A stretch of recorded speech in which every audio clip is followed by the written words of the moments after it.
থেকে বক্তব্য নিয়ে এসছেন বৈষম্য বিরোধী ছাত্র আন্দোলনের চট্টগ্রাম মহানগরের যুগ্ম সচিব মোহাম্মদ সাজ্জাদ হোসেন। এই পক্ষে বক্তব্য নিয়ে আসছেন চট্টগ্রাম মহানগরের বৈষম্য বিরোধী ছাত্র আন্দোলনের যুগ্ম সদস্য সচিব মোহাম্মদ সাজ্জাদ হোসেন। আসসালামু আলাইকুম ওয়া রাহমাতুল্লাহ। আমরা দেখেছি গত জুলাইয়ে আমাদের অসংখ্য তাওহীদি জনতা, তাওহীদি ছাত্র জনতা ভাইয়েরা নিজ নিজ জায়গা থেকে নিজ নিজ জেলায় আন্দোলন করে রক্ত দিয়েছে। আমরা কি এই জন্য রক্ত দিয়েছি? এমন একটি সরকারকে বসাবো যে রাসূল সাল্লাল্লাহু আলাইহি ওয়াসাল্লামের কুটুক্তি হলে তারা চুপ করে মুখ বন্ধ করে বসে থাকে? আমরা তো এই জন্য রক্ত দিয়েছিলাম যাতে ভারতীয় লেসপেন্সাররা যারা আছে, যাতে বাংলাদেশে ভারতীয় আধিপত্যবাদ আর টিকে থাকতে না পারে। এরপরেও আমরা দেখছি যখনই বাংলাদেশে ইসলাম বিদ্বেষিতা শুরু হয় তখন আমাদের সুশীলরা চুপ করে বসে থাকে এবং তাওহীদি জনতারা নাকি মত করে দাঁড়ায়।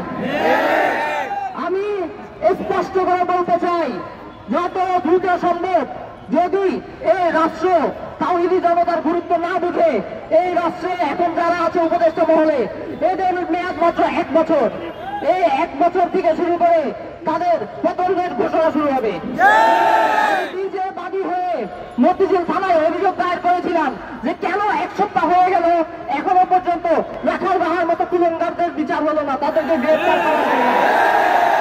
রাষ্ট্রযন্ত্র আমাকে বুঝায় যে ভাইয়া দেখেন এখানে তো আমাদের দোষ নাই, এই রাষ্ট্রযন্ত্রে মুজিবের অবমাননা হলে এই অবমাননার শাস্তির আইন আছে, এই অবমাননার জন্য মানুষকে গ্রেফতার করা যায়, কিন্তু রাসূলুল্লাহ সাল্লাল্লাহু আলাইহি ওয়াসাল্লামের অবমাননা হলে এর বিচারের কোনো আইন বিধান আমরা খুঁজে পাই না।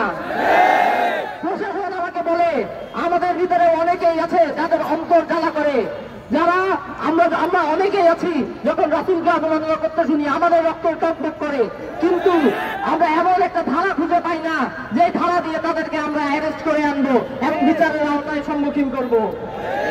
আমরা অনেকদিন ধরে শুনে আসছি যে ICT act, cyber security act সংশোধন করা হবে, এরপর রাষ্ট্র সংশোধন করা হবে, রাষ্ট্র সংস্কার করা হবে, সংবিধান সংস্কার করা হবে, কিন্তু আমরা এখনো কেউ এই বিষয়ে বলতে শুনলাম না যে রাষ্ট্র সংস্কারে এমন সব ধারা আসবে যে যেখানে মুজিব অবমাননার আইনকে বিলুপ্ত করে রাসূল এবং আল্লাহ এর অবমাননাকারীদের বিরুদ্ধে শাস্তির বিধান তৈরি হবে।